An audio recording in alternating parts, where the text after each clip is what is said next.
they discovered upon their arrival was almost unspeakable. We are all evil in some form or another. I'm not guilty. The dead won't bother you. It's the living you gotta worry about. If I couldn't keep them there with me whole, at least I felt that I could keep their skeletons. Hello and welcome to the Bad Taste Crime Podcast. I'm Vicky. And I'm Janelle. We're back again. Yet again, somehow. Here to fuck you up with some murder. Pressing on. Yeah. We have a lot to talk about today. Tell me about it. Is there something major going on in the world right now, Vicky? Yeah, so we'll start this off. Before we go anywhere, we're just going to start this off by saying we are, as we're recording this, 2 days out from the Roe v. Wade overturning verdict or opinion, and not happy about it over here. Gotta say, not a fan. No. Definitely went to a protest. Did you go to one yesterday? Yeah. Nice. Yeah, nice. As I do. But I don't take pictures and I wear all black because I'm a good little anarchist. Yes. Yeah, there's definitely some requirements for like protesting. Yes, don't take your phone with you. Or if you do, take a flip phone. Just saying. Yeah, or turn off all of your location data and turn the whole thing off. Yep. Write your Airplane emergency mode. contacts on your arm. Yep. Don't wear contacts. Cover your tattoos. Cover your face. Hazmat suits included. Yeah, we did see it. We did see a hazmat suit. Yep, we did see a hazmat suit. It works. I mean, it's good to get that facial recognition all fucked up that police use. Yeah. Even though they say they don't. Yeah. They do. So, I think it is fair to say that Janelle and I are both very pro-choice. Really? We have vaginas, and that's our opinion. Our opinion is our vagina. So... yeah, not super thrilled about it. Very unhappy time. So we're gonna light some things on fire. And, we're gonna podcast. We're gonna light it up with some murder. Yeah. Because why not? Mm-hmm. And oddly enough, it's kind of a good topic that you picked. Yeah, this was not intentional. I did not know when the opinion was coming out, so this was not intentional. Fucking some shit up. Yeah. So, do you have any other thoughts on the topic before we move on? I mean, the other thing that's really sad about all of this, besides the obvious, is that there was a little statement that fuckboy Clarence Thomas put about also retracting rights. They also voted about the Miranda rights issue. So we're on a downward spiral. Just so you know, empires last about 250 years. Where are we at? And we are at 245. Oh, great. So only matter of time before the entire U.S. just implodes. Oh my God, I will die if in 5 years it's just like the complete collapse of America. Like, guys, we're a statistic now, thanks. I mean, I can't wait for the collapse of civilization. I mean, yes. So I can go back to farming and barter systems. Yeah. That's where I'm at in life. Yeah, this is scary for a lot of reasons. There's a lot of laws and opinions being sent down by people who have never been in a minority of anything. Who are using their political views instead of... supposedly, they're not supposed to do that as a judge, but, that's obviously not happening. And then someone just posted today about how Clarence Thomas got a bunch of money from right-wing groups for something. So that's fun. So there's definitely a lot of collusion happening. Yeah. I'll also say... on both sides. Let's be perfectly honest. The Democrats are going to use this as finance our campaign bullshit. Hence the reason why I do not have a political party. Quite frankly, is the issue people are going to be voting on. Yes. One of many. Obviously gun reform. The Miranda rights thing directly affects a lot of the things we talk about. Okay, what is the Miranda rights thing? You mentioned this. They have passed something that does not allow you to sue police for not Mirandizing you. What? You're not allowed to sue police. The Supreme Court? Yep. What the fuck? So this also opens doors for a lot of false, things to happen. A lot of people will get in a lot of shit when they're talking to police. Are they so if you can't sue police for Mirandizing you, are you still allowed to throw out evidence pre-Miranda right? reading. So that's where it's going to get tricky. Did they not make a decision on that? They haven't made a decision on that. Oh my God. I hate it here. So I fucking hate it here. And the abortion issue has been overshadowing things, which it is terrible. But this, oh my God, this affects everyone. It affects the judicial system. It affects how police investigate things, and basically allows the police to be even more untouchable than they already are. This is and it's disgusting. Ugh. I hate it. All I can say is I hate it here. It sucks. It sucks a lot. We fought very hard for the Miranda rights. It is a tiny sliver of hope for people who've been falsely accused. Yeah. For people who've had false confessions. Like, it directly connects with a lot of those issues. Yeah. I mean, that's the problem. This is also coming off the back of the argument of ineffective assistance of counsel based on new evidence being thrown out when you're talking about trying to appeal your conviction. Like, that's no longer a thing. Like, it's coming off the back of that. Clearly, there is a lot of criminal justice reforms coming through via Supreme Court opinion right now that are like not super great. That's the same with the conceal and carry issue that came up. That went through really quickly without a whole lot of discourse. So there's a lot there's a agenda being like really pushed right now. Rapid fire.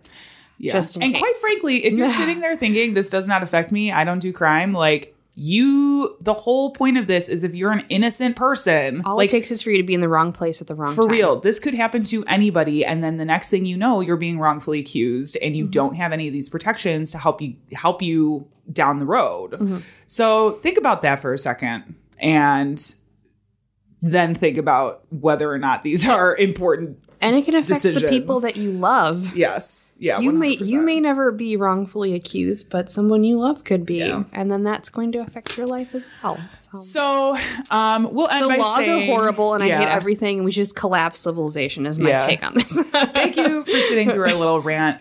We typically do not get political on this podcast. However, these are issues that are directly affecting laws, which we talk about. And lives, and we are very passionate about all of these issues. So like there was not a choice but to talk about it. I think. Yeah. I didn't have any other. I was like, sorry if you sat through this and it made you re-traumatized you. I apologize. Yeah. I've been re-traumatized several times over the past couple days. Yep. So that's fun. So we're going to move on and head over to the newsroom.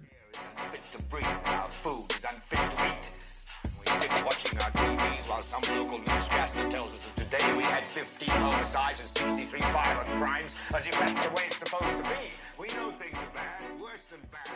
This week, we're going to start with like kind of a happy news story. Oh, is it pizza crime? No, it's not pizza crime. I could handle some pizza crime. It's not pizza crime. I should have done that though. I did need some like uplifting shit. So in New York, there was a woman who had been kidnapped. Uh-oh. Is this supposed to be happy? It is. It will be. Yeah, okay. It definitely will be. So she placed an order to the Chipper Truck Cafe. And in the notes of the order on Grubhub, she wrote, "Please call the police. He's going to call me when you delivered. Come with the cones. Please don't make it obvious." That's what she wrote. Wow. So the restaurant received the order, obviously, and saw the notes on the order. And some of the girls at the restaurant were like, because there is thought like, is this a prank? Like, whatever. But the owner basically said that when the order came in, like, we would be negligent if we didn't at least call the police. Yeah. So they did, and they went to the delivery address. They rescued the woman, and based on this Grubhub order, the suspect in her kidnapping is a 32-year-old suspect. They have not really released identities or anything. But he or she or they were arrested and charged with multiple counts, including attempted rape, assault, and sexual abuse. Wow. So Grubhub saves lives, y'all. I'm just saying. I feel like you hear all these stories of fuck like Uber Eats. No. Down with DoorDash. Grubhub all the way. No. You hear all these stories now about like, you know, if you're out at a bar and you're feeling uncomfortable, there's like bar orders you can do to get somebody to help you out. Yeah. Or, just walking up to a stranger and being like, oh my God, how are you? And pretending you know that person, and hopefully they'll go along with it. But the fact that she like wrote this plea in a Grubhub order, thank God they took it seriously and called the police. But like, you know how many times I've put notes in a Grubhub order and they've disregarded it? A lot. Yeah. Right? Could you imagine if that happened? If you're like, please send help, I'm trapped. Yeah. At least she didn't like sandwich it within a real food order, like extra cheese, extra ranch, call the police. Yeah. No lettuce, tomato. So that's a bit of happy news. Yeah. Grubhub saves lives. Grubhub saves lives. That's going to be their new campaign. They've saved a life. They've probably saved some lives during the pandemic. Maybe. But are they bad corporate people? They probably are, huh? You'll say all corporate people are bad corporate people. You know me. Yes. Okay. So we're going to move on to Netflix and Kill, which I feel like since the last time we've recorded, there's been just a wave of like stuff. Yeah. Tons. Yeah. Tons. Also, before you even start, I just want to say I got Apple TV and I am watching Severance and it is so fucking good. My brother is supposed to give me his stupid login so I can watch it. It is so good. Trevor, if you're listening. I just got like a year free from T-Mobile. I was like, thanks. Sick. Yeah. Okay. But today we're talking about Netflix. Okay. And we are talking, I'm going to change actually what I wrote. Oh, God, because okay. I kind of did it wrong. It's Mormon week. Like, it's full on Mormon week this week at Netflix and Kill here. Oh, God. So there were two big things that came out. One was Under the Banner of Heaven. Yes. A Hulu original series starring Andrew Garfield. Based on true story. Based on a true story. And a book. I got you that book for Christmas, I think, one year. I did. You sure that was the me? first Christmas. I'm pretty sure. I am fairly sure because I remember like 95% sure. I don't know. Yeah. I think you got me something about Chicago. I don't think so. Because I remember looking very hard for that book for you. Okay. I don't remember you getting that for It's me. okay. I'm not offended. But no, I'm kidding. I'm pretty sure I did. I'll have to look at my receipts. Anyway. Check the receipts. Either way. The other one was Keep Sweet, Pray and Obey, a documentary about the FLDS, Rulon and Warren Jeffs. So let's start with Under the Banner of Heaven. It's about a murder or a series of murders that takes place in Utah. See, this is the one I forgot to write down. So this is off the top of my head. The story itself in the series, it's a crime drama. So it is, there are parts that are fictionalized, right? I always have to laugh when I see Rory Culkin,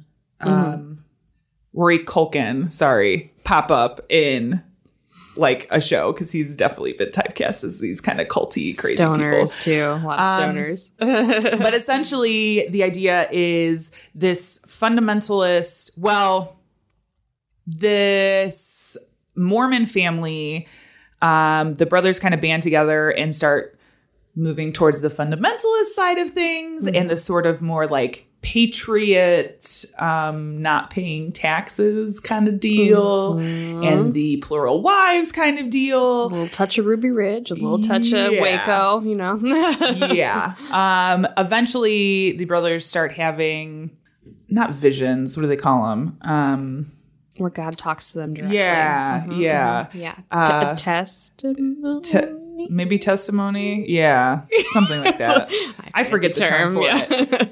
Essentially creating this list of people they had to kill. Some of them were their very own wives due to insubordinance and what they see as going against the head of the household. Yeah. How dare you buy Wonder Bread, bitch, basically, was what I got out of one episode. Yeah. It's a very good series. I will warn people before you go and watch it that it talks about child murder. It does talk about a lot of religious stuff. Brush up on your Mormon history because, holy shit. I think about this every time. They have these quick scenes where they're looking back on Joseph Smith and like the creation of Mormonism and kind of the stuff that happened between him and the other guy, Brigham Young and University. all of these things. Like, university. So, and his wife. The things I didn't know about his wife. That Mary was the part. Something. But I was like, oh. Yeah. So they have this scene where it's just a quick flash, like through these, they do a lot of montages, and he has his face in the hat. And I'm like, if people don't know anything about Mormonism, they're going to see that and be like, what the fuck? Because there's literally a thing where you talk into the hat to get visions. So that's a thing. So, and the funny brush thing, up on it. so the funny thing is that's directly taken from occult practices. Yeah. If you're not familiar. Yeah. It's called scrying. Yeah. Religion. Anyway. Recycling things that already existed. Did you watch this or part of it? Yep. I really enjoyed it. I thought Andrew Garfield was great. Yes. And the actor who I don't know who he was. I've never seen him in anything before, but the actor who played opposite him, his like partner, he was really, really good too. The Indigenous man. Yes. Plays the Indigenous man in every movie. Is he been in a lot of stuff? Yes. Oh. Is he like the token Indigenous guy to bring in? Oh. Well, he did Sure good. is. I thought he was really good at this. No, he is. Rory Culkin is like, I just love scary looking. All of the brothers that they cast were like chef's kiss, like because they're One just of them crazy is Goldie Hawn and Kurt Russell's son. Yeah, I love him. He gets cast a lot as like stoners too. Which brother? The one Dan. The oldest one, No, or no. the one that He's was like the head under him, like the second. He was under born? him. He was the blonde-haired one. Yeah, the with really those crazy scruffies. one. Yeah, who one had who was like, Australian I want to wife? fuck my daughters. That one. Yeah. Well, where they were his stepdaughters, right? Still, that doesn't make no. Okay, I think that's what he used. I think that is, but that does not. I'm like, I think he convinced his wife because he was like. They were hers from a previous marriage. Yeah. Anyway, great series. That's why she brought them to him. Right. Okay. The more I talk about great it. series. Check it out on Hulu. I do want to. Looks pretty good too. Yeah, I want to read the book. That's on my to read list. Keep Sweet. Holy moly. Keep Sweet, Pray No Bait. This is on Netflix. This makes me never want to go west of Colorado, basically. Yeah. Even though I have been west of Colorado, but like I ain't going into Idaho or Utah or fucking Montana anytime soon. Yeah, it's, I wouldn't anyway. I'm just like, there's nothing out there that really interests me. There's lots of beautiful scenery. I mean, I guess. And that's the only reason I would go. Yeah. Is for the beautiful scenery. Yeah. And I have friends who live in Idaho and stuff, but they live like in the city. Idaho the one city. Boise. So this is a documentary, Keep Sweet, Pray No Bait, documentary on Netflix about, starts off talking about Rulon Jeffs and kind of leading the FLDS or the fundamentalist. The fucking limp dicks, as I call them. Yeah. Fundamentalist Latter-day Saints. Yes. There we go. Mm-hmm. Fractions of fractions of fractions. Yes. So again, these are people who believe in plural marriage. Really the man is the, what do they call him? It's like Oath Keeper or something. I don't think it's Oath Keeper. It's not Oath Keeper. That's something different. Yeah, that's a whole organization. Yeah, there's a name for it. But like the head of the household, the women very subservient. The men go out and do the work. You completely, whatever the prophet says. The women do work, but they Yes. only are allowed to do housework. Yes. Rearing children. Yeah. That sort of thing. Yeah. What did I just say? You're talking about the Rulon. Oh, you have to listen to everything the prophet says. Yes. Mm-hmm. So the prophet is also the person who tells you who you're going to be married to. And how many people you marry. Yes. So Rulon was kind of the first, Rulon Jeffs was kind of the first leader of all these people. He dies, which is weird to begin with because he wasn't supposed to die. Yeah, no one's supposed to die in that religion. His son, Warren Jeffs, takes over. Things become extra weird because now he is marrying like 12, 13, 14-year-old girls to He takes his men. He takes his dad's wives. wives. Yeah. Which is like the what the fuck part. Yeah. And all of this is happening in Utah under their own sort of law enforcement weird stuff. And the other confusing thing about it, so like the wives you take are supposed to come with you and serve you in your afterlife, quote unquote. So he took his father's wives. And so the one woman was like, well, then who am I with in my afterlife? Which was like, you're worried about that? Yeah. So the documentary kind of looks at this story. The move from Salt Lake City to the YZR, which was like the, what is it called? Texas, right? Yearning for Zion Ranch. Yep. In Texas, Short Creek. No. Short Creek, Utah. Is somewhere in Texas. Yeah, anyway. Because it was like super secret. Yeah. So they had a lot of ex-FLDS members, a lot of survivors coming forward and talking about their experiences within the church. And kind of a lot of them were like, yeah, I was married at like 14 because that's what prophet told me to do. Yeah. You know, I will say now Warren Jeffs is in jail for a long ass time. I wonder why. Yeah, for a lot of things, including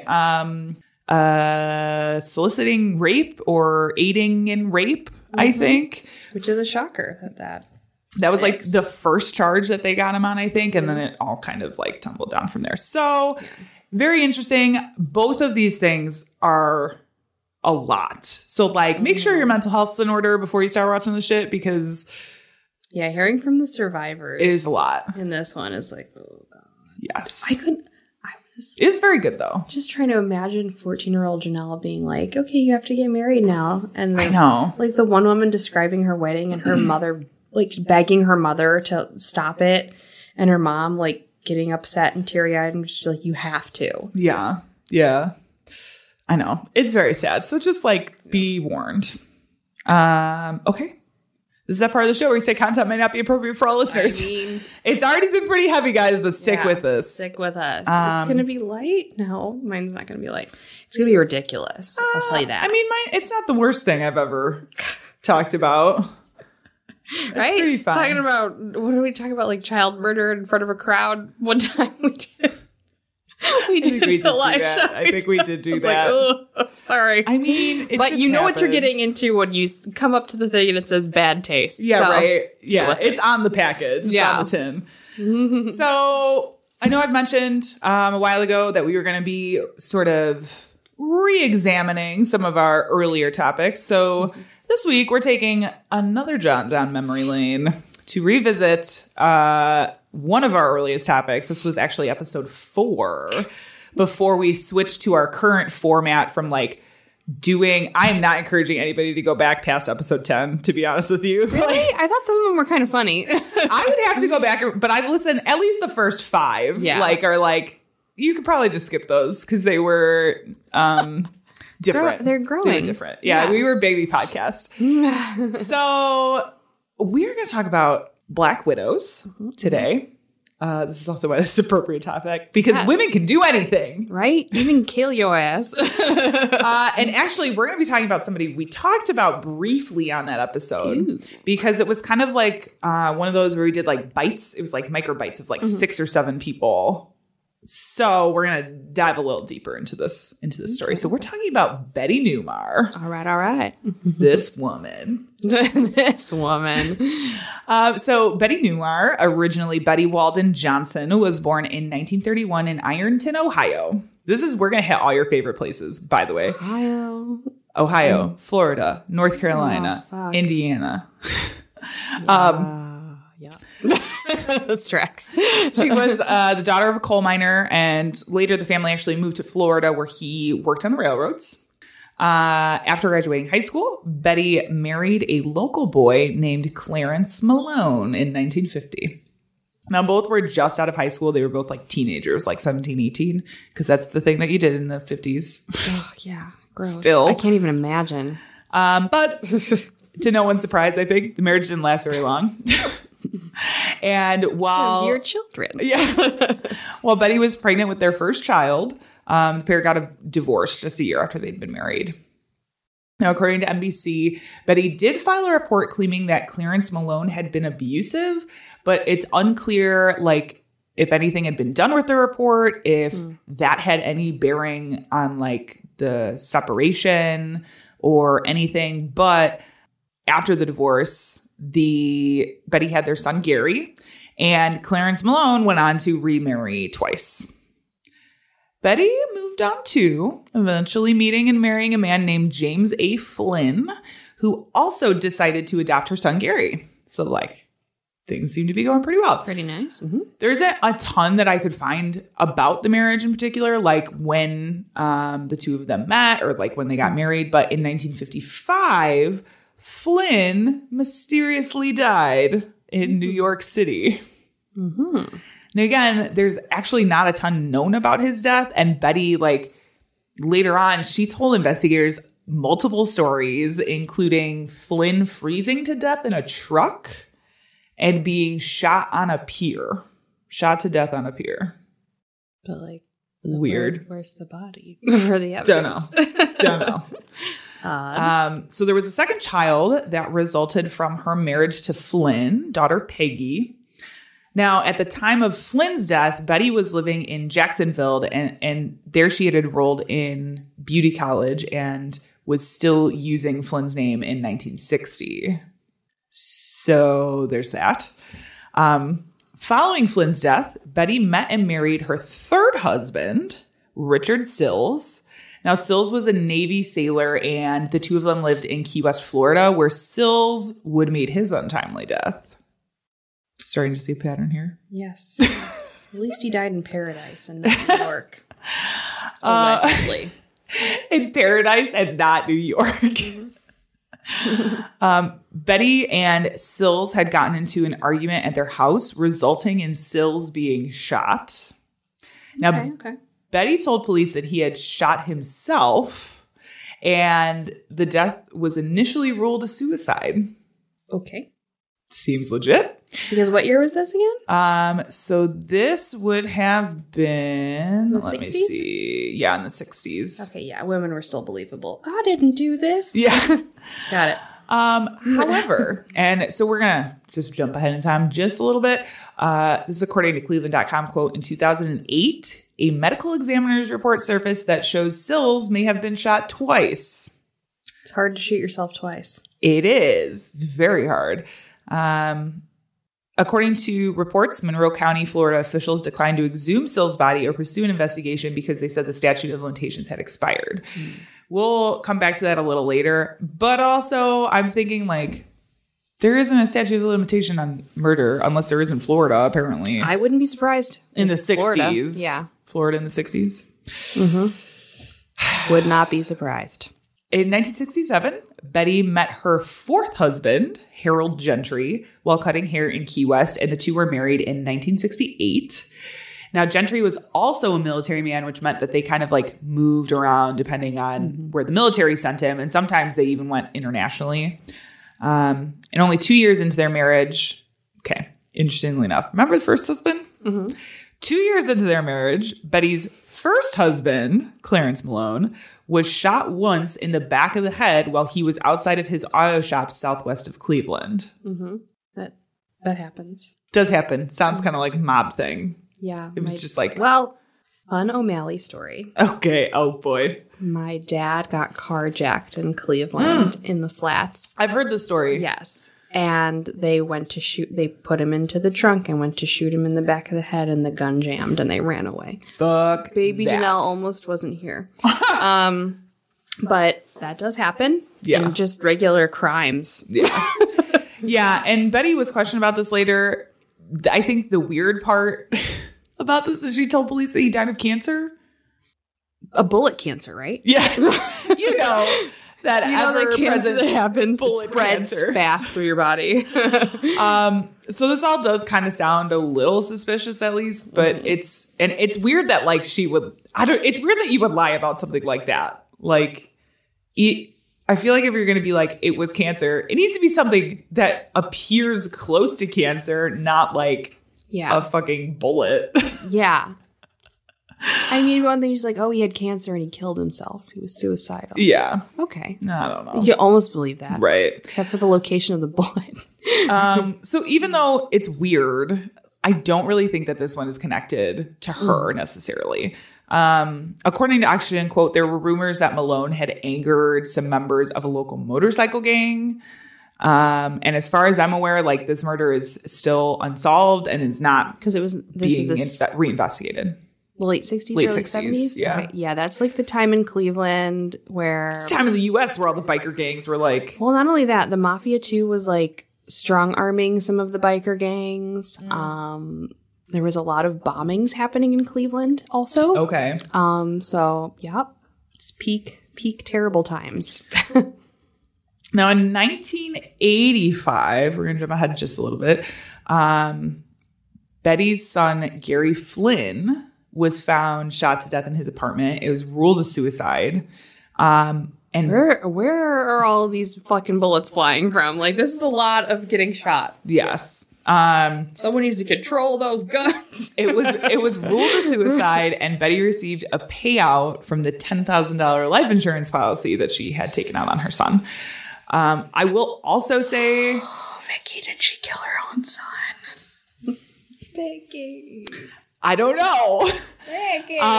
This is another one that I'm kind of like could go either way because when her and who was her third husband?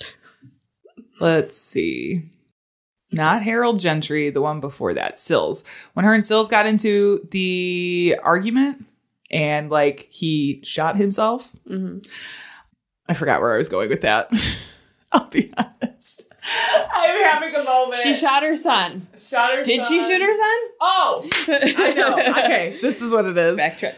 Katie, it has been, I just want to say, it has been such a long week. You know what? I drank coffee and half a week. I literally did nothing. Yeah. So when that happened, both her son and daughter, Gary and Peggy, were like in the next room. When they were kids. Okay. So there is some thought to this leaving like a lasting mental health scar, right? Like that just was never. Or he could have remembered. Right. What happened. Yes. Yeah. And said something to his mother. Yeah, maybe. You kill this guy? That's true. That's true. Ma, did you kill this guy? It's my best Ohio accent. That was something. Yeah, it was something. Just going back to my childhood. So Betty and Gentry had a child not long after they were married, named Kelly, and the two of them kind of had a relatively long marriage, at least compared to her past relationships that lasted like 2 years before somebody was dead.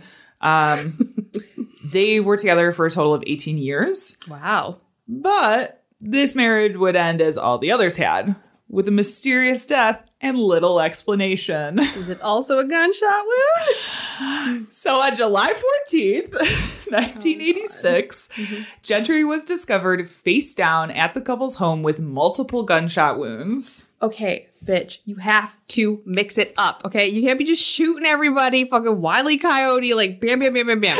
Okay, no. Investigators also discovered the house looked ransacked and there were definitely like valuables in the house, but it didn't seem like there was any evidence of a break-in. Mm-hmm. Very strange. So a gentle tossing over of furniture. Yes.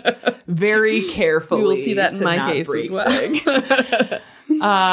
Nevertheless, authorities' first theory was that Gentry had walked in on a robbery in progress, resulting in his death. The next step was to contact the widow, Miss Betty, who was 3 hours away in Augusta, Georgia, getting her truck repaired. So she was not there. Convenient, definitely. But according to Harold Gentry's brother, Al, who had immediately gone over to the house after discovering his brother was dead, Betty didn't act how you would expect she would, learning of her husband's death. I will say I try really hard not to like judge people's reaction to trauma because like... You don't know. Yeah, like, you know, when people die, not everyone has an immediate, like, my grandmother died. I didn't start getting emotional about it until we fucking were at the funeral. You know, like. Right. But this was a little weird. Yeah. This was still a little weird. So in an interview with People magazine, Al said, quote, "No tears. If she had tears and asked why somebody had killed him, I would have thought about it. Instead, he says Betty immediately began trying to establish an alibi. That's why it's kind of weird. Gotcha. Because she was immediately like, well, I didn't do it. I wasn't even here. I was 3 hours away. I might just ask you if you needed something. No, I didn't. Do you hear me? I didn't. Do you want a water? I didn't do it. Authorities continued to investigate, but never named any suspects or made any arrests. Betty netted $20,000 from a life insurance policy that had been taken out on Gentry. Damn. Yeah. It would be 5 years before Betty got married again to a man named John Newmar in Augusta, Georgia. According to Oxygen, when the couple married, quote, John Newmar was worth more than $300,000, but nearly 10 years later, they filed for bankruptcy and listed more than $206,000 in debts on 43 credit cards. Which is a lot of fucking credit cards. How can you even get that many credit cards? Yo, I don't know. How? Well, okay, so 43? spoiler alert, this woman used a lot of aliases. God. I have a feeling it might be like from using all of these aliases. But yeah, 43 credit cards. It's unclear where the money went. Betty Insane. clearly wanted more and tried to get it through the artful use of the scam. So this is again from Oxygen, quote, she persuaded more than 200 people to invest in a get-rich-quick scheme. She told them they would receive up to $100,000 for every $100 they put toward the legal expenses of a rich European family that had died with no heirs. That doesn't even make sense. First of all, I'm just going to say this because this is also a very relevant thing to our time right now. If somebody is rich and as rich as they say, they do not need your money for legal expenses. Nope. Also, I've sued and had lawyers and I didn't pay anything until the case was done. Yeah. So also that. A lot of times you can get a contingency agreement. Yes. Do that. So tons of people from the community decided to invest, including her son-in-law. But in 1997, the scam came crashing down when none of the money materialized. Surprise, surprise. And it resulted in 7 people pleading guilty to fraud. There were 7 other people that were kind of the ringleaders of this thing, but Betty herself was never charged. Convenient. Very. Betty's marriage with John Newmar lasted until 2007, when at the age of 79, John died of blood disease sepsis, which sounds pretty normal until you find out that John's grown children had no idea that he was sick, let alone that he had died until they had read it in the obituary. I mean, so sepsis takes you very quickly. You will die very quickly. So yes. I can understand why they wouldn't have known right away, but that's a while to have an obit made up and put into paper and Yep. The other thing is interesting to note here, I would say. Many of the symptoms of blood disease sepsis are very similar to what you would see in arsenic poisoning, which is strange. But we'll never know about this because Betty had the body cremated before the kids got up there. Shocker. So there really wasn't a ton that they could do at the time. Now, since his father's death in the 80s, Harold Gentry's brother, Al Gentry, felt like there was something suspicious about his brother's death and immediately began pressing police to look further into his death as well as investigate Betty. There was some shit going on with Betty for sure. He knew she had benefited monetarily from his death and still thought back to her reactions from when she arrived at the house the day the police called her. And finally, police decided to reopen the investigation and take a second look at Betty Newmar. Now, they started by testing Harold Gentry's cremains, where they were able to find the presence of heavy metals, but not in a concentration high enough. And the results were inconclusive. They also discovered that Betty had used 28 different aliases and had at least one overseas bank account. Oh my God. They also discovered the insurance payments and a couple of other pieces of evidence that weren't actually released to the public and probably never will be for reasons we'll talk about later. Oh boy. Okay. Whatever they had, it was enough for them to charge Betty Newmar in 2008. Wow. Okay. Mm-hmm. Wild. With 3 counts of solicitation to commit first-degree murder in the death of 4th husband, Harold Gentry. Okay.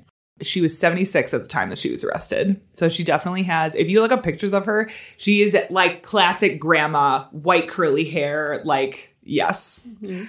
This is from NBC News. Quote, prosecutors allege Betty Newmar tried to hire 3 people to kill Gentry in the 6 weeks before his bullet-riddled body was found in his rural North Carolina home.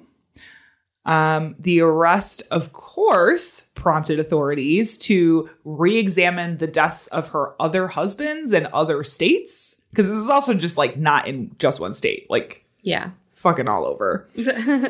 3 of the remaining 4 deaths were being re-examined along with the supposed suicide of Betty's son, Gary Flynn, in Ohio. So they did start to look, because the insurance payment was like a weird thing. And I think they, at the time, even in the 80s, were like paying out insurance payments like that a little bit more easily than they do now. Betty was released from a North Carolina jail in October 2008 after posting a $300,000 bond. While awaiting trial, Betty refused to interact with any of the media except for an interview she did in a 2009 BBC documentary called Black Widow Granny. Sounds like a rapper name. Black Widow Granny. She used the platform to proclaim her innocence in all of the cases. I was hoping to find a clip from that somewhere. Could not find it, unfortunately.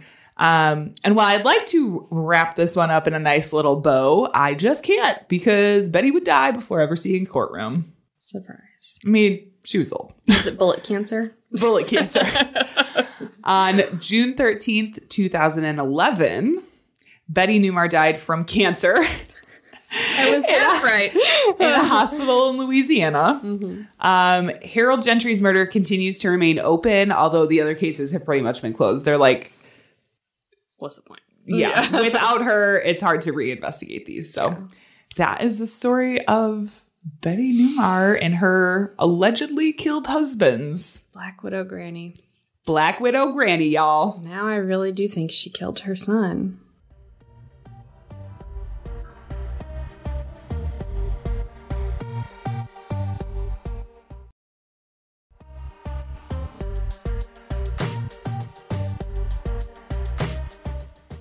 All right. Well, since the past few weeks have been shit and tragic and obnoxious, we're going to fucking get out of the United States for mine.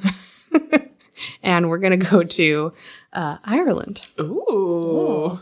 So I'm sorry. There's probably going to be an accidental accent in here somewhere. Oh, boy. Accidental or on accidentally on purpose. Accidentally on purpose. We will be covering the case of the Irish Black Widow, Catherine Nevin. Okay. Okay. In 1970, at the age of 20, Nevin would meet her future husband, Tom. The two seemed like polar opposites. Catherine was a model type, always looking very glamorous, very dressed up, always wearing a dress, very formally, she was actually formally trained in deportment, which is like a fancy term for a girls' finishing school.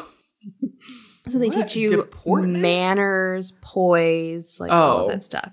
The bullshit. Yes. The rich people how bullshit. to balance books on the top of your head, which fork to use. Should do that more so I could sit up straight. Yeah. I mean, that's the only time it's good, is for your posture not to be fucked. But other than that, it's dumb. So she went to this school. She was very firmly trained. She was very glamorous. And she really had dreams of opening a modeling agency. So that was like her goal in life. Tom, on the other hand, was very quiet and reserved, a bit bookish. He was also about 10 years older than Catherine when they met. And he was also divorced from a previous marriage, had a child with the former wife. Okay. So very, very oppositional. They didn't actually go on their first date until 4 years later in 1974. And then just 2 years after that, in 1976, they were married in Rome. Very fancy, extravagant wedding. She had the very classic 1970s dress with all the frilly laces and lots of fucking layers. Nice. And he looks like a Monty Python character, so. Hey, I'm here for it. Monty Python is my favorite. I'm here for it. The two worked very hard. Tom would manage a bunch of pubs, and the two saved up enough money to have 2 homes in Ireland. Wow. So they had like a vacation home. And, like, That's nice 2 more fancy- homes than I have. Right? Tom would eventually open his own pub in 1986 called Jack White's. And I don't mean the man who is in the white stripes. Okay. So it's Jack White's pub. Don't know why I was named that. All right. No one's named Jack. No one's named White. But sure. Okay. Ireland. Although, I mean, capitalize on that now, because Right? people will probably be like the Jack White? Okay, totally. we'll go there. Sure, for sure. Although they appeared to be successful, it was not a happy marriage. Obviously, black widows. Catherine began having affairs with various men during this time. Oh, okay. I gotta be honest, not what I was expecting. Yeah. She was like, fuck it. I feel like a lot of times it's like a woman scorned. Like, well, she was I guess scorned in a not. different way. Yes. Yeah. And the fact that she married an oaf. Yeah. True. So she's having lots and lots of affairs. And by the late 1980s, Tom and Catherine rarely spoke to each other. And they slept in separate bedrooms, according to their former employees. Their relationship had become more of a business partnership than a romantic one. Okay. In March of 1996, Catherine told her pub employees that they would be closing up the shop that night. Now, this is weird because usually on Mondays, after they've done their breakfast and lunch rush, the staff would close for dinner. The staff would go to a local discotheque down the street and they would get trashed together and then they would come back and sleep in the pub. Now, that sounds weird. That sounds but kind of fun. it's Ireland Yeah. and pubs are actually most often than not double as hotels. Oh, really? Which is kind of the thing across the UK, but specifically in Ireland, the downstairs would be like a tavern. yes. The upstairs would be a hotel. Yeah. So they would just come back to work and Sounds stay fun. at their little room.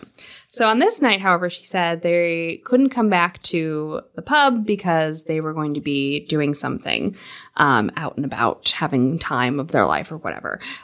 So they were like, okay, weird, but okay. At 3 a.m., a shot rang out inside of Jack White Pub's kitchen. Tom Nevin was killed with a single shot from a 9-pellet shotgun fired from close range.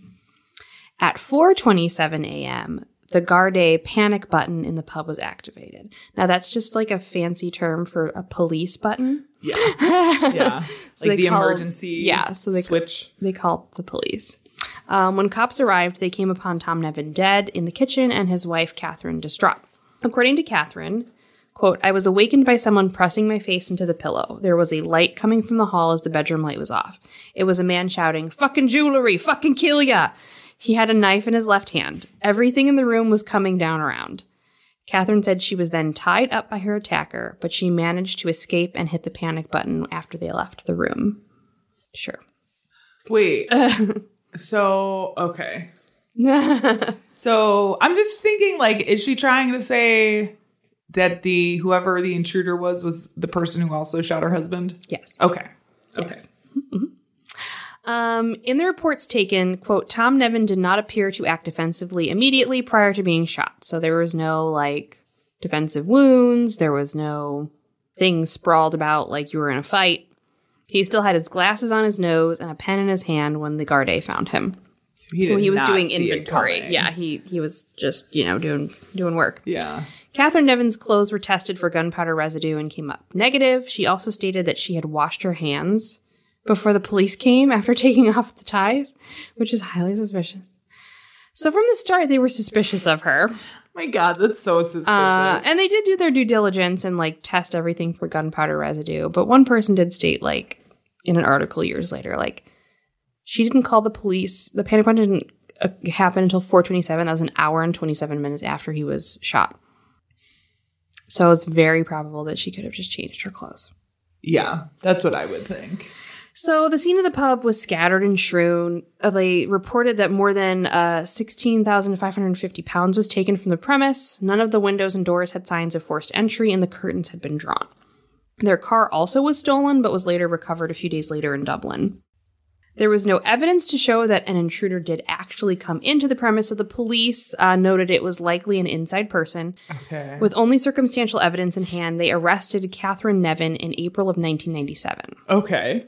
So a few months later. I mean, which makes sense because it all points Yes. to her. Yeah. As they began building their case, details and witnesses would start to come out of the woodwork, and it was fucking juicy. Oh, God. Okay. Okay. As mentioned previously, Catherine Nevin was sleeping around a lot. Right. But these liaisons were sometimes more than just sex. She was also soliciting people to kill her husband. Okay. And these men would become witnesses against her. Ooh, girl. Bad choice, girl. That pussy was not magic. Okay. They were opening their mouths. Her first affair in 1987 was with the pub's handyman and occasional smuggler. It ended very quickly. What was he smuggling? Didn't say what he was smuggling, but he was an occasional smuggler. Okay. All right. Fair enough. Fair. She then went on to seek out attention from men who were considered Republicans. Now, this is not what we think of when we say Republican here. These are people who are associated with or share the same beliefs of the IRA, which is the Irish Republican Army, not an American Republican. They're very, very different. Yeah, they are. They are a paramilitary organization who fought for the reunification of Ireland, if you're not familiar with what the IRA is.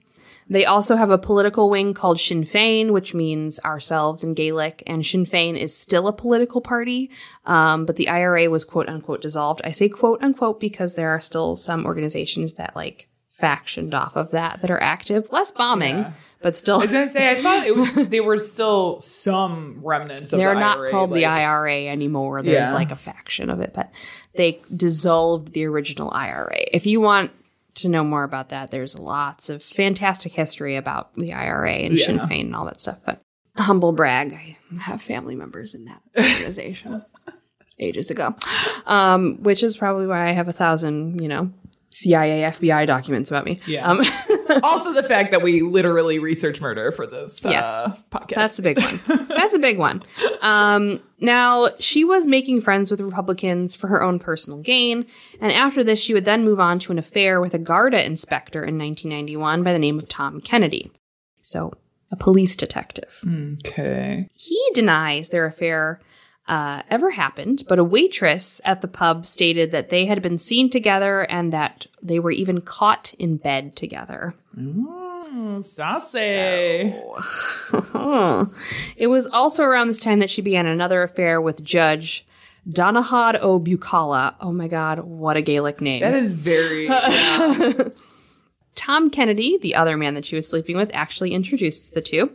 And he also denies having an affair with her, but witnesses from the pub also saw them together and said that he even had a key to the pub. I love that her booty calls are introducing her to other booty calls. Mm-hmm. Yep. From 1989 until 1991, Catherine would make 18 requests between 3 different men to have her husband killed. Wow. Desperation. Persistent. So we're going to go through a couple of the men that she asked that she didn't fuck. Okay. Just asked. So Jerry Hapes was a former provo from Harristown. This was the first man that she asked. He had not seen Catherine Nevin for years, but she called him up out of the blue at the local pub that he worked at, Fingal's, around 1990, claiming to have been beaten by Tom. And quote, he said, then she came and dropped the bombshell. She wanted to know, would I kill her husband? Heap said that she asked him 10 or 12 times, and he had told her that a bullet could pass through and hit her. Like you could be hit by mistake. But she said, it would look great if Tom died in my arms. So, ouch. Wow. Okay. So the next man was John Jones, 56, who was a former Sinn Féin Cunman chairman in Finglas. That's like a person who kind of is a representative for the political party. Okay. He was approached by Catherine Nevin 5 or 6 times between 1989 and 1990. He said, Catherine had said, I want you to get the IRA to shoot Tom. Jones just laughed it off at first, and then he finally told her, I don't want to hear the subject ever again. Trying to get the IRA to be your lackeys. Right? It's like getting a mafia hit out on somebody. Yeah, right. Heaps and Jones had both experienced harassment from the police, and they did not report what they felt were like really ridiculous requests from her at the time. But then when Tom wound up dead, they both went to the police separately and were like, she definitely asked us to kill her husband. I mean, which kudos to them. Yeah. Because, like, They could have just been like, I'm not going to say anything. But Yeah. No, they were like, it was this bitch. That's funny. That's funny. The next man, William McLean, had been asked to carry out the murder while he was in St. Vincent's Hospital in 1990. She'd offered him £20,000 for the hit and had told him she wanted the insurance and she was in line to get everything. McLean told the court that he was not going to do it, no fucking way, quote unquote, and walked out of the room. Okay. That was his testimony. He said, no fucking way. I mean, at least it's Hold on, let me say this correctly. No fucking way. Sounds a little Australian there. During the trial, they called a number of witnesses, most of whom worked at the pub. Jane Murphy was the cleaner at Jack White's and overheard a violent row between Tom and Catherine. Tom told her to fuck off and said he would not sell out to her. So, interesting. There's a lot of fucking happening, fucking off, fuck off. Yeah. This led investigators to look into a monetary motive for Catherine Nevin killing Tom. When they looked into the insurance, they found some interesting things. She stood to gain from 2 different insurance policies with the Irish Progressive and Irish Life insurance companies worth a total of £262,500, as well as proceeds of the sale of Jack White's because she would inherit the whole thing, right. Which would ultimately become to £600,000. So she's looking at £862,000 total. I mean, I would say that's motive enough. Yes. So it was clear to them that she was killing him for monetary gain. Yeah. She would be able to sell everything, start her own business, not have to be married to this schlub anymore. So all the affairs she could handle. Wow. Wow. Now, during the trial, Catherine Nevin denied affairs, stating that she only knew any of these men as friends. She also stated that Tom had IRA connections and was living dangerously. So she pushed it off on him. It's like, oh, it's the IRA, obviously. Wow. If I know anything about the IRA, they're not using a single shot 9-pellet gun to kill your husband. It's going to be like a fucking automatic weapon or a fucking bomb. Yeah. So, no. Jesus. Yeah, and they don't go into places. They shoot you from the fucking street. Yeah. This was deemed totally untrue by the Irish police because the thing about the Garda is they have a special unit for the IRA, and they have fucking file folders on every person who's ever even associated with the IRA, looked at an IRA member, was in an IRA place of business at any time, and they had nothing on Tom or anyone he was directly associated with. So her claims of him being connected to the IRA are absolutely false. Interesting that they have an IRA division. Oh yeah, I mean, it's just like they did for the mafia here. Yeah. There's part of me man, I wish they would do that for some of these extremist political groups. Yeah, they kind of have they have an organization for domestic terrorism, but no, they need to have dedicated groups. Need a Proud Boys division. Yeah, it needs to be more parsed out. Yes, yeah. So the media went a bit crazy over this case because of all of the affair talk, because if you know anything about Ireland, good Catholic Protestant people go there. Yeah. We're very listen to the church. Don't get divorced. Have 20 children. Yes, yeah. Birth control is stupid. No condoms. Which is why I always am I'm Irish, only by name. I don't even eat potatoes. Can't you tell by my 16 children? Right? So they went crazy over this. The tabloids would call her a femme fatale and a black widow, a blonde bomb, not a bombshell, a blonde bomb. Okay. Which is why I selected this, because by definition, not really a black widow if you're only killing one man, but kind of because you're fucking all of these other men. Yeah. So, And it was her husband. There is definitely something to be said for the way women are portrayed, especially if it is a spousal thing. The way women are portrayed in the media and the tabloids, eat that shit up. Yeah. Now, so at the time, she was called the Irish Black Widow in everything. Because you said this was the 90s, right? Yeah. Yeah. When she finally was caught. I can totally see the big tabloid headlines and shit. Yeah. So that's why I picked it, but in definition, not particularly. And more of the articles that were happening towards the end of this, they alluded to she was committing parricide, which is killing your partner. Yeah. So yeah, it's interesting how it switched. But right. The tabloids were commenting on what she was wearing, how her hair was, like every single fucking day. Practically, like, just talking nothing about her appearance. Descriptions of her were having things like, quote, scarlet fingernails and scanty underwear, and like saying that like they could see through her dresses and stuff like that. Oh my God. So very like sexualizing it a lot because of all of the discussions of affairs at the trial. Yeah. She was said to have, this is like a quote from the newspaper, to have used, quote, her silken boudoir within her den of sleaze to bed a bevy of sex-hungry men while plotting her husband's murder. I want to go there. Right? That just makes me want to go there. That just sounds like a dominatrix house. Yeah. I'm okay with that. I like a Oh my silken God. boudoir full of sleaze. These fucking descriptions that people Saucy. Yes, yeah. It's so over the top. So over the top. Yes. And if there's one thing I know is lots of fantastic writers have come out of Ireland, and so I'm not surprised Yeah. at all. The judge would eventually get so upset about this that they banned the press and forbade them from mentioning her appearance in any reporting. Good for you. So Good. they were like, no. Yeah, it shouldn't be about that. It should be about the Exactly. case. Even if she did it, like, talk Doesn't about the matter. facts. Yeah. The trial lasted 46 days.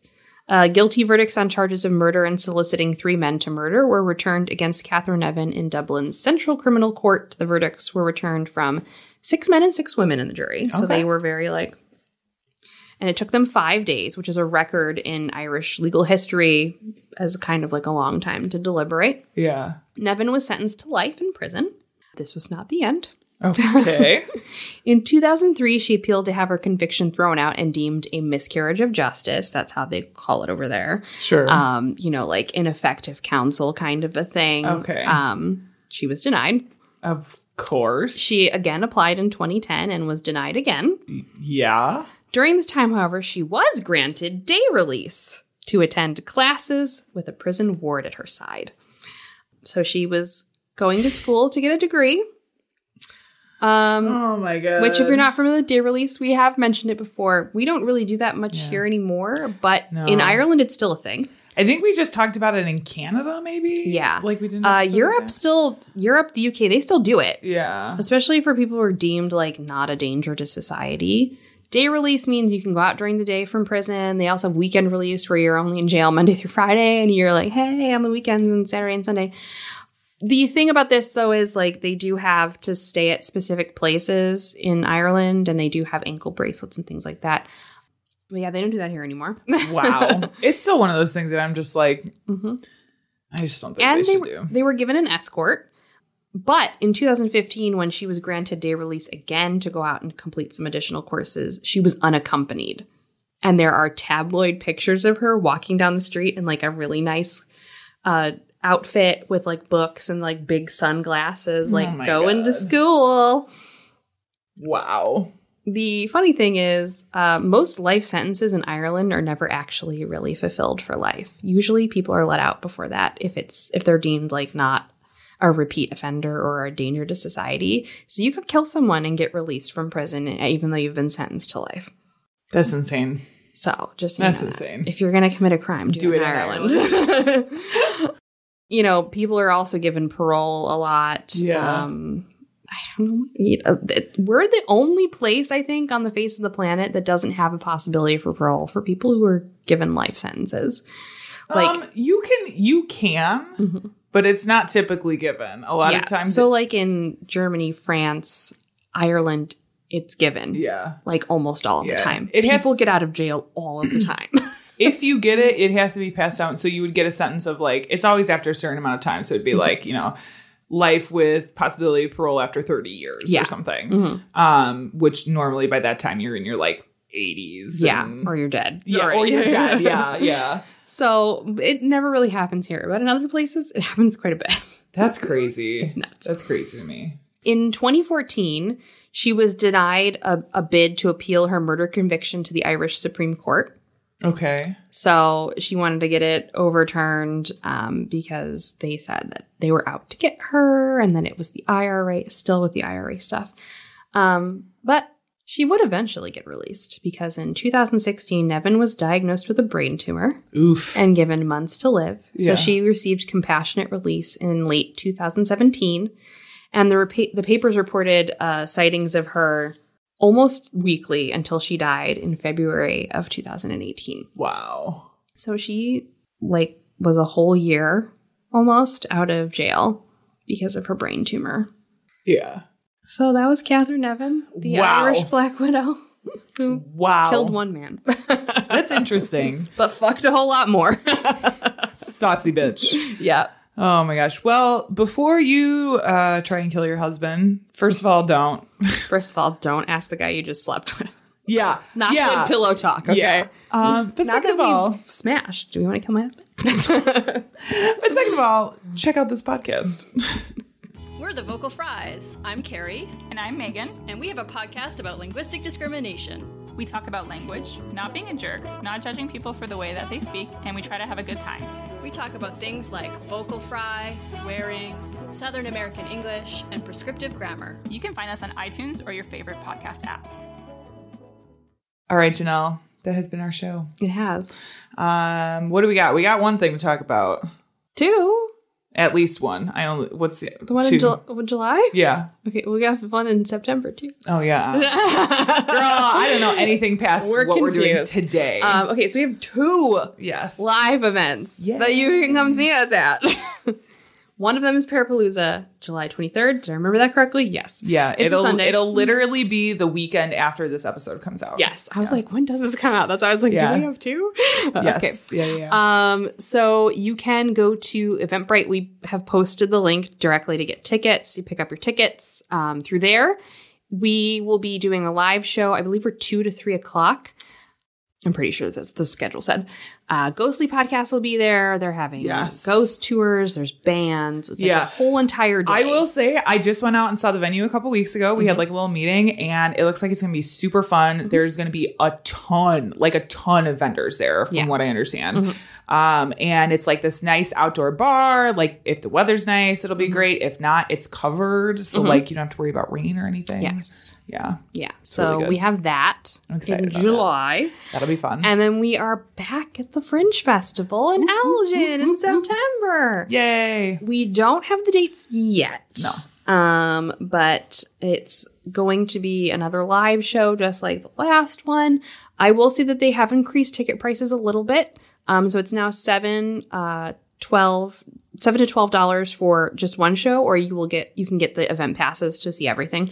The tickets will go on pretty soon. I think they're going to start in the end of July. Yeah. And they just or the early August. Yeah. Side Street Studio Arts just got a new space, didn't they? Yes, they will be moving in within the next year. Yeah. I see that in my emails and I was like, ooh, that's so exciting. It's a bigger space. I like bigger. the space that they have, but those stairs up to that second floor. It's not ADA accessible. That's why they're moving. That's great. That's great. Yeah. Because they looked at the cost of like putting an elevator or like a chair lift. And like, fuck this. Let's get a new place. So they'll be moving. But I'm pretty sure they're going to still have all the podcasts that are coming at the Blue Box. Yeah, that's where we were last time, but we'll keep you updated. They are going to be spread out all over downtown Elgin. There's going to be lots of stuff there. There are some really cool shows. I'm helping in a different capacity for the Fringe Festival. I'm on the Elgin group, which is a committee who is kind of trying to increase accessibility for local artists to get their shows going. So we have 3 artists. One of them is a clown burlesque review, and I want to see that. I'm so excited to watch this. Yeah. The other one is GIF Theater, which is GIFs, GIF. And that one's going to be very funny. I'm sure it will, but that name makes me sad. It's very, very funny. And then there's another one that's going to be there. I forget the name of it, but it is about it's a satirical play about Christian abstinence movement camps. Okay. It's going to be hilarious. Yeah. And so there's lots of cool stuff to see. You know us. We love working with the Fringe. It's something we're always excited to do. So definitely stay tuned to our social media and stuff. We will let you know. Yes, we will keep posting once all the information comes out. Yes. I think that's all of our events. Well, as of now. If you enjoyed this episode, you can find more like this at badtastepod.com. Wait. Bad Taste. It's been a while. I don't remember. Just look up for, just Google. Just look at the Bad Taste Just Google. podcast. You'll fucking find us. Yeah. Just Google it. It'll be fine. Google it. And yeah, that's pretty much it. You can donate there. You can merch there if you find the website. This will be like a scavenger hunt. I just don't have it in me, guys. We're right at the end. If you put in Bad Taste podcast, we'll come up immediately. So it's fine. Well, on that note, our sound and editing is by Tiff Fullman. Our music is by Jason Zakshesky, the Enigma. We're going to go crawl into a hole until next time. Yeah. We will see you in 2 weeks. Goodbye. Left their bodies on the hillsides along the highway.